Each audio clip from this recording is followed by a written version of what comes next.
Booyakasha, let's go to the final episode. Sirain na natin lahat ng mga goodwill na na-generate natin in the previous episode and then let's create more enemies. So Mark, humanda ka na, babalik na kami sa Manila. Mas-stress ka na naman sa topic na yan. But who cares? You are a senador candidate, senatorial candidate. So Ronald, ito na. Ma-disinvite. Tanong lang, may tinanong akong tao, sabi ko, ganito lang, may mga tinanong ako na super team Risa sila, but skeptical pa rin sila dun sa kabila. And then when I said something about Lenny and all, I said, tapos sabi na, hindi naman magaganon si Risa kasi hindi naman talaga style ni Risa and she's a senator, ganun. Tapos sabi ko, no, I think Risa and Lenny perfectly complement each other, right? Each of them represent a certain form of progressive, liberal excellence in leadership that I think both of them are rising and the rise of Lenny and the rise of Riza at the same time, it's not mutually exclusive. I mean, the two can feed off on each other, right? And napaisip din ng ibang tao kasi yun nga, di ba, Ronald? Let's be honest, we have been critical about strategies of yung 2022 campaign, lack of mobilization of the pink movement.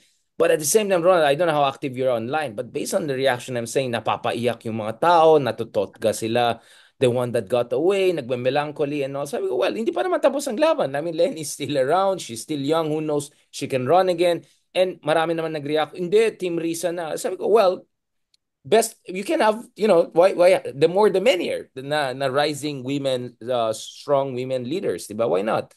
Ron, what is your take on that? Para rin ma-disinvite ka na sa next na. Tingin ko si Risa is the kind of person, the kind of personality, the kind of politician na hindi kumakapit sa kapangyarihan eh. Ibig sabihin, sa kanya, sino ba yung makakatulong? Sino ba yung makakatulong? No? She's more than willing to defer to somebody like Lenny. No? Tingin ko hindi siya ganun eh. Na sasama yung loob niya like Oh, yung kaibigan. absolutely, absolutely. Yeah, I'm not talking about Risa. Yeah, it's about people who want Risa to run, diba? For the high. Bagaman, you know her, alam mo naman, hindi siya ganun eh. No, bagamat medyo galit si Sunny dahil hindi pa nililinaw na Lenny ng maayos, na i-transfer mo ng maayos. No, with finality na na si Risa na yung magdadala ng baton going into 2028. Ang problema sa ating politika, wala namang final eh. Diba? Wala namang final dito eh. No? It's a combination of ambitions, it's a combination of possibilities, it's a combination of surveys, diba? It's a combination ng sino bang kalaban, diba? So maraming mga variables at play. Ang sinasabi ko lang ay kung halimbawa si Risa yung may chance para sa 2028, why not? Kung sakaling si Lenny ang may chance sa 2028, why not? Tingin ko si Risa yung huli na kokontra ron. No, hindi siya ganung klaseng tao eh. No, hindi siya, for lack of a better example, hindi Sige siya lang. parang big R at saka small R. No? Na Ronald, talagang, Sir Ronald, oo. na-disinvite na nga tayo. Merong malis eh. Tayo may Hindi, malis eh. Yung, parang driven by ambition, hindi siya Mark, ganun, no? Mark, please save me. Mark, save me. Ay, hindi ako kasama sa sinabi ni yan Sir yung Ron. Ako ngayon. yun, ako yung masyadong Ikaw ambisyoso. ang Diba, senador ka pinaka-ambisyoso, agad, no? walang iya ka. Oh, hindi siya Senador parang ka ako. agad. Hindi siya Oo. ambisyosa. Di ba? Oh, Hindi, hindi. pag hindi kita krusunada, ikakanto kita. No, ikakanto kita, sabog ang ulo mo. No, hindi ko kailangan magaling sa Oh, ano mo, Sir Ronald, taekwondo, okay, okay, okay na. Sir Ronald, sige lang, okay na, taekwondo, okay na. ano mga martial arts, di ba? Hindi kailangan niya. Basta iuuntog ko yung ulo mo sa kanto, Sir no? Ronald, Hindi, Sir hindi, Ronald.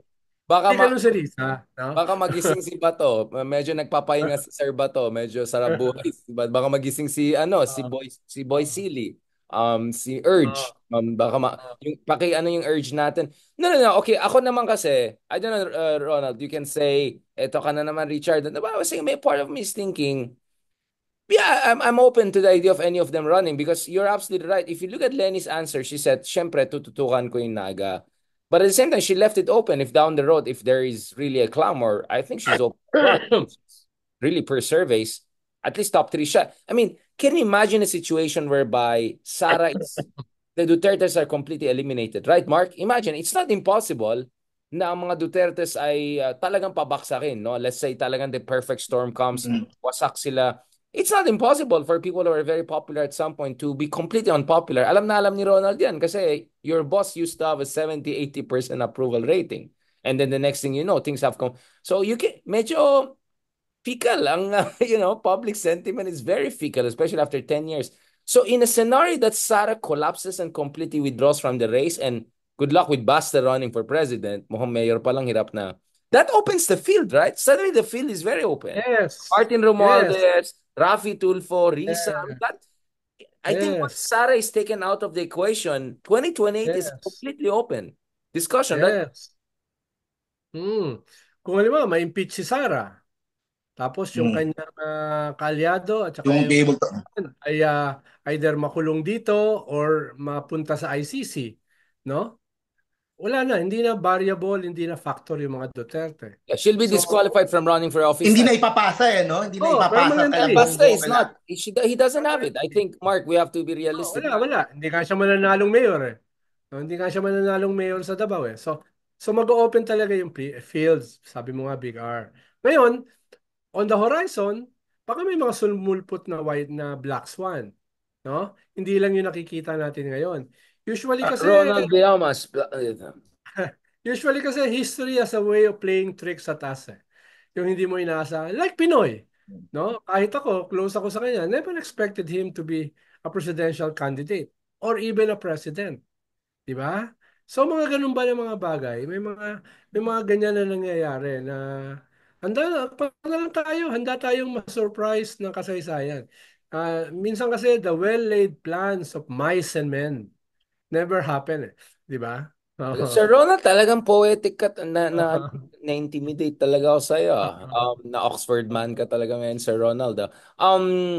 Yeah, I think let's keep it there. It's okay na. So in short, wag kayong mag-thought ka. Hindi pa tapos ang laban. If anything, who knows? 2028 could end up on the Yes. most exciting and open field. That's what I'm saying. Kaya actually na-excite ako. I'm suddenly excited for 2020. Like, who knows, right? Na yung mga forget about Lenny. Who knows who else na great progressive leader could be in a good shot at that. Last part of our Be discussion prepared. for Be good. prepared to be surprised. And all of this will happen in a few months. Although It hindi won't ako. happen in several years. It will happen in a few months. A few months. But speaking of few months, I'm not very optimistic about US elections. Mukhang manalo na si Trump, but never mind. Mark, last point para pahirapan ka rin namin ng konti. Kamusta ang Manila? Manila. So far, birthday ni Isko nung isang araw, so happy birthday. So wala ding masyadong dahil bagyo, wala masyadong mga ikot, wala masyadong mga balita. Pero si pero Versosa, di ba? Si Versosa is going crazy. I'm hearing everything. Everyone is talking about Versosa. Yung namimigay ng right and left. Talo pa yung yung nasa boat buying. Ito medyo na to eh. Kabuhayan showcase, sari-sari, mga next level na Lamborghini. In fairness, magaling yung kanyang social media. Sinasabi ko nga, mas magaling pa kaysa dun sa incumbent ngayon kaila Mayora Hani. So dapat tignan niya nung kampo nila Mayora Hani, bakit sa social media nauunahan pa sila nitong si Sam. Pero sa ground kasi, yun ang problema ni Sam. Talagang hindi pa masyadong ramdam sa mga barangay, sa mga So if you're looking from the outside, makikita mo lumalakas si Sam, lumalakas yung Pero pag magtanong-tanong ka sa baba, sa mga barangay, sa mga tao, it's still Isko Moreno laban kay Hani Lacuna. Ground game Pero of course that could change. That could change in the coming months. Kung tutuloy-tuloy ni Sam yan, kung masisipagan pa niya and Pero I'm seeing some people na yung iba mas prefer nila si Sam kaysa kay Mayora, parang ganun, may mga ganung Pero so far ingay lang sa social media Kasi I'm asking yung mga candidates ni Isko sa District 4, yung distrito mismo ni Sam Versosa. Hindi pa rin nila maramdaman So siguro pag naramdaman nila, doon pa lang, pag nalagpasan niya siguro sa survey si Mayora Hani, then maybe we could start looking at it more as a bigger threat. Pero kahit nga mismo doon sa distrito niya sa Sampaloc, hindi pa ganun ka so enough to call it a threat. Lots of noise but not yet significant change on the ground. Yeah. Mahalaga yan. Siguro if si Mayora lang yung kalaban niya, baka mas pero yun nga, of course, Si Isko, medyo Ibang level matagal-tagal na yung ito. pinagsamahan sa mga taga Manila. So, yun. Yung ground game, no? Sir Ronald, is the Cayetano race drama gonna be more dramatic than Manila? Is there gonna be any race that is gonna be more dramatic than the No, race in Manila? not very dramatic. Dahil parang, yes, merong conflict. Tingin ko yung conflict will be settled next election in 2028. So ngayon, mag-iiwasan sila. Mag-iiwasan sila. O, diyan So kayo, dito ako. nag-tactical race. No? So, pero ikwan muna natin. I-defer muna natin yung ating fundamental conflict. The fundamental conflict won't disappear. Pero magkukan muna sila. Dito kayo, dito ako. So iiwasan nila. Mas proxy ng mga bakbakan. No? Yun nga Sino proxy ba war. makakalaban ni Dino for Congress? Sino ba makakalaban ni Pam? No? Ganun lang. Mga medyo, hindi pa nga major proxy fight. Mm. We discussed Bicol a little bit. Is there any other provincial race that we have to look at? Obviously, Davao, we have been discussing Davao for quite some time. Nagagalit na tao, ba't purong content daw natin, Duterte Davao, Duterte Davao. So sabi, sige, hintayin natin, mahiring din si BBM. Pag-usapan Well, natin. yung Pampanga, bumalik si Among Ed, di ba? Kalaban niya uli yung mga Pineda.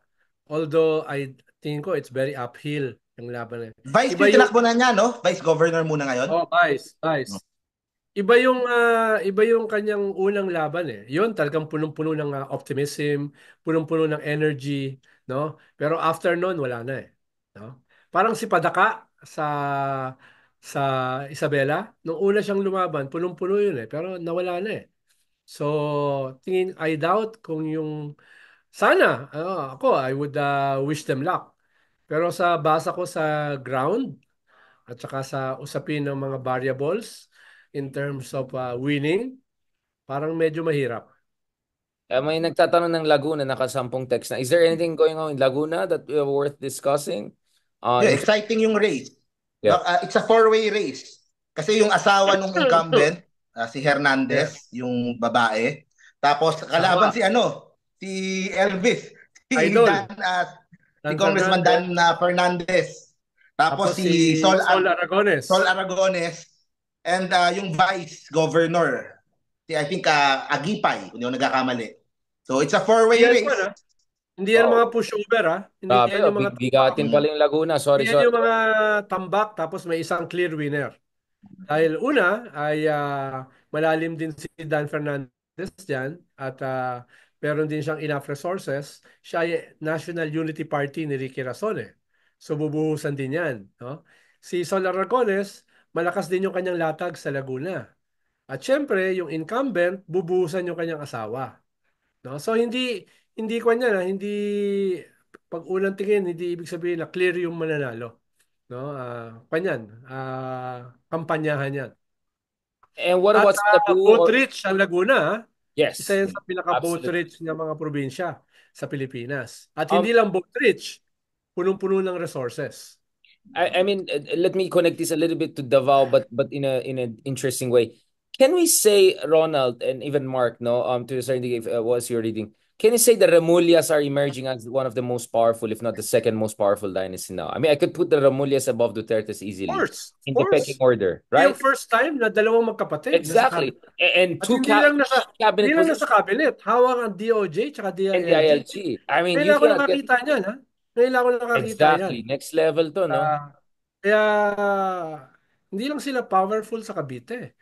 Powerful sila sa gobyerno. Nationally. I haven't Why, seen Ronald? anything like that. Why, Ronald? No? How did they manage to get those two plum jobs?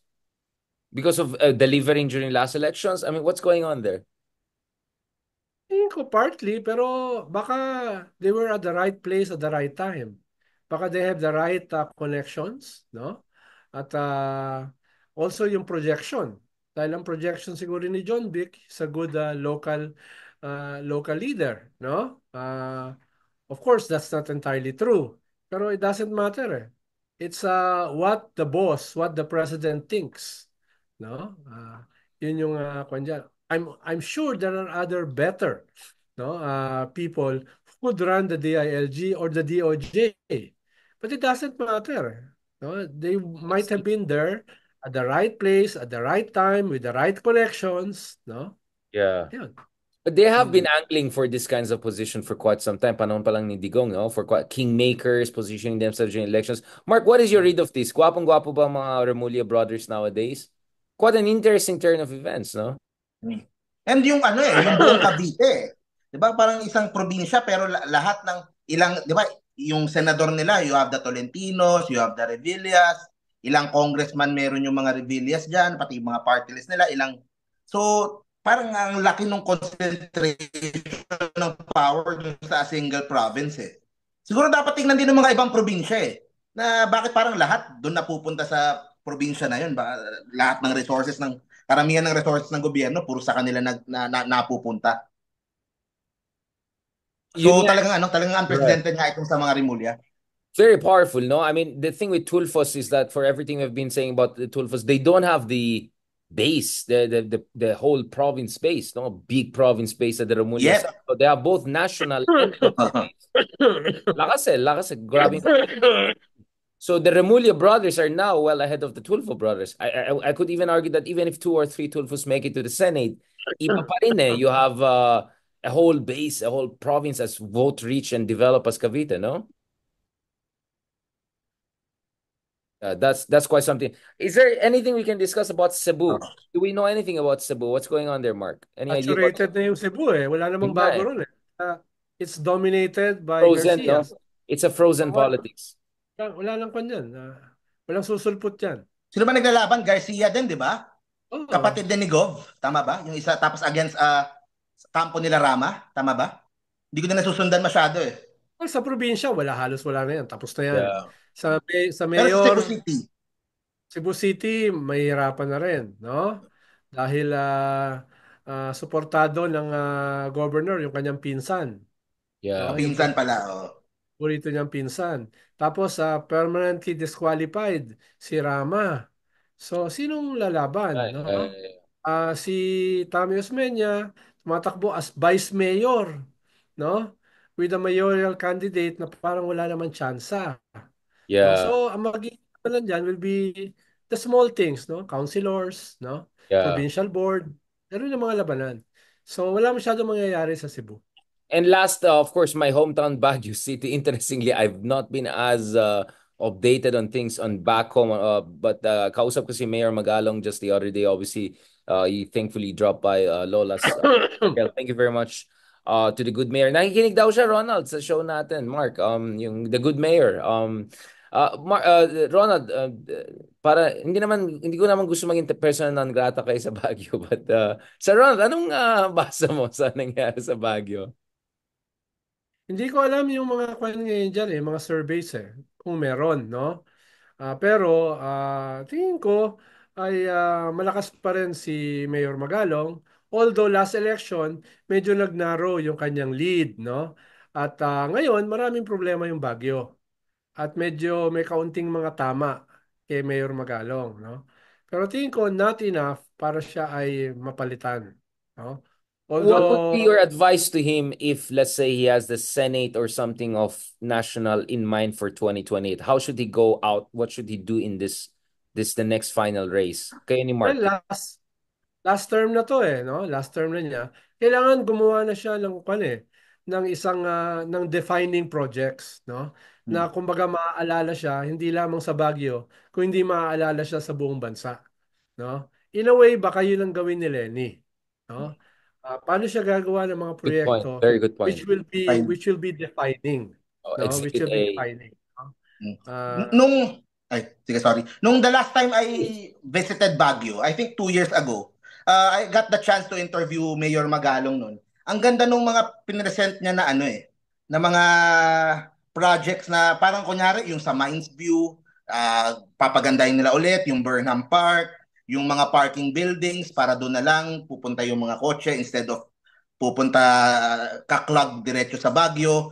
I think pag sa national nga, kasi yung mga tao more on visual Kapag nakitang ma-renovate, kunyari, mapaganda muli, kunyari, yung Burnham Park, ito na yung bagong Burnham Park, yung Mines View. Kumaga lahat yan, familiar tayo dyan Pero kung mapaganda lalo and maano lalo, and mas maikalat niya yung kanyang pinaplanong smart city, yung doon sa Baguio, I think yun yung magandang maipakita na And siguro medyo yung si Attorney Libayan medyo ano lang ng konti kasi yun ang medyo Sige lang, medyo baka labas. liability sa kanya in the future eh. Pero Ayan na, ayan na. everything else maganda naman eh, maganda naman. Kasi yun nga, ang mga tao kailangan may makikita eh. Kailangan merong visual na makikita na pinag-iba yung Baguio before he started and after ano. Like si Mayor Vico, yung kanyang last The term, di whole ba? complex. Pag nanalo siya ngayon last term, yung bagong City Hall ng Pasig. So lahat ng savings na nagawa natin, lahat ng mga natipid natin from mga ganito, from corruption and from ganyan, if at least meron tayong ipapatayo na bagong City Hall that would last for 100 years, ganun. Makabagong City Hall that would reinvigorate the downtown area. So parang ganong legacy project Pero siguro. halimbawa, Mark, sa Baguio, very basic flooding. Flooding, no? Pag hindi naayos ni Mayor Magalo ng flooding, sasabog sa mukha niya yon, di ba? So kailangan ayusin yun dahil very basic yun sa mga tao. Binabaha sila, no? Binabaha sila. Kung hindi mo maayos yun, you will be judged and found wanting, no? Ano bang tingin mo dyan na Big R sa flooding sa Baguio? Parang hindi na ayos eh. Ang daming pwedeng pag-usapan, but I want to be fair to it, not because, the mayor is a family friend, but I want to be fair in terms of not Yeah. just saying things just because he's a family friend, no?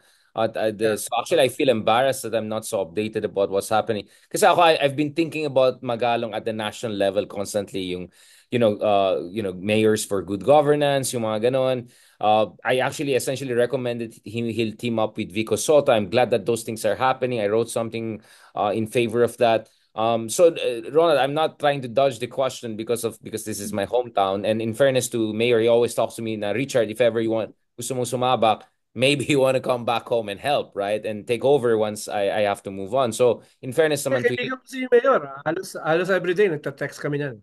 yeah, and No? he's a big fan of this conversation in a very good way. And of course, off the record, he's telling me a lot of good things that are good things in a sense that he's saying the bad things that we have to know about in a sense that it reflects his good heart. So, yun lang. So it's a bit tricky. Ang So ganda ng blueprint eh. Di ba? oh, Have you seen that, Richard, yung video? Na yun nga mahaba eh, yung pero mga plano ma-implement pa niya. for Yun nga eh. Baguio. Ang ganda eh. It's just a matter of it still has one more term if manalo siya Sana I can get the big business investments to come in. I think the Ayalas and Gokong Ways had some big Oo. plans in Camp 7 onwards. So I don't know. I hope so. I hope so. I'm really hoping for Halimbawa, ano nangyari sa Camp John Hay? No?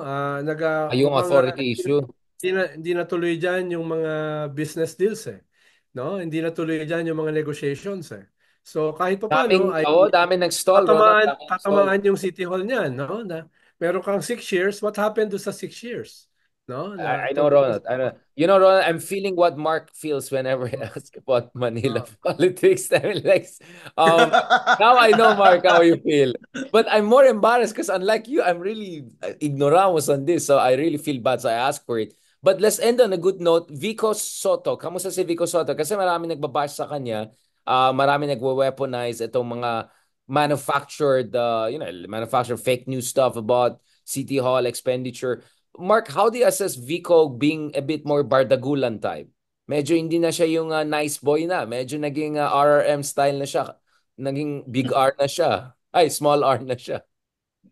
Oo eh. I think that's the right way to go naman. Kasi yun ang problema eh. Yun ang problema sa politika natin. If you do the right thing, if you do things the proper way, yung malinis na paraan, everyone na gusto yung lumang galawan will go against you eh. So kailangan you need konting din eh. Konting sumiko ka din pabalik and maging aggressive ka din pabalik without compromising syempre yung values mo and yung mo and basta nasa side mo yung katotohanan, di ba? The people will stand behind you. And hopefully sa Pasig naman, makikita naman nung mga tao despite yung daang milyon na gagastusin or the hundreds and millions of pesos that will pour into Pasig because of this elections next year. Sana naman, I'm optimistic naman na makikita the people of Pasig will see through itong ganitong klase ng klase. Ilan na lang nga yung ganyang mayor na maaayos, matitino. Diba? Yan pa yung So I think people then should should pay more attention din at tingnan din. Kasi ano yun nga, ilan na lang nga yung maayos, ilan na lang yung ano, big money will try to stop him pa for a third term. So sana mas bantayan pa natin, mas tingnan natin. Sir Ronald, I know you need to go na and rest. Sorry talaga inabuso ka namin kasi madaldal ka eh. Pinahirapan mo yung sarili mo. But Sir Ronald, love ka namin. Thank you so much for giving time. I hope you get good rest. Salamat, salamat din. What is Get your well last soon. kung you have a last advice to Vico Soto, what should you think Vico Soto do to set the tone for something even more special down the road? Because aside from Lenny, he's the most inspirational leader was always talked about. Well, ginagawa na niya no? Giving his enemies hell, no? Yung wag siya masyadong mabait, no? Wag siya masyadong mabait. At medyo ginagawa na naman niya ngayon. At maganda siyang segue papunta sa national politics. Hindi siya pwedeng yung spotty clean na parang hindi makabasag pinggan na politiko no? Kinakailangan may kaunti ka ring Are the goals. marunong sa bardagulan, no? Kahit pa paano. No? So Lalo na dahil sa problema at mga kalaban ng ating bansa. yun nga eh, I think Vico Soto is a very good reminder na kung mabait ka lang talaga, you cannot go so far because there's just so many hyenas, right? And cobras around that you have to fight back and roar once in a while. Kaya parang ko sinasabi na, di, wag mong patulan, stay off the fray, ganun like, yeah, you can be above the fray and outside the ring na lang. All right? Like, but once you get inside the ring, it's just a matter of time. And this is a ring whereby hindi mo lang kalaban yung kabilang boxer. Minsan pumapasok pa yung coach na, sinusuntok ka pa on the side. You know, it's that kind of race we were talking about. So, I'm really happy to see that Vico Soto is vindicating what I've been saying for a long time. Kailangan talaga ng, you have to roar once in a while and put the hyenas in the right place. Thank you so much, Edu Manzanas. Thank you so much, Ronald. Please take care of yourself. Have a good Sabbath Salamat. tomorrow. Love na love ka Salamat, namin. Mark. Down the road, once you feel better, we can also be back in studio as we transition into election period. Mark, thank you so much also for everything. And maraming salamat ngayon. Na-feel ko na talaga yung feel mo whenever I ask about Manila politics. So, medyo binawi ko sa sarili ko. I set up myself for an embarrassing ignoramos blank face discussion. So, I'll research more on Baguio to make sure I can say more about it. Thank you very much, gentlemen. Maraming salamat. Love. Talk to you soon. And by the way, panoorin nyo, Donald Trump on Joe Rogan ngayon. Lumabas na si Ronald kasi doesn't want to be associated. Salamat.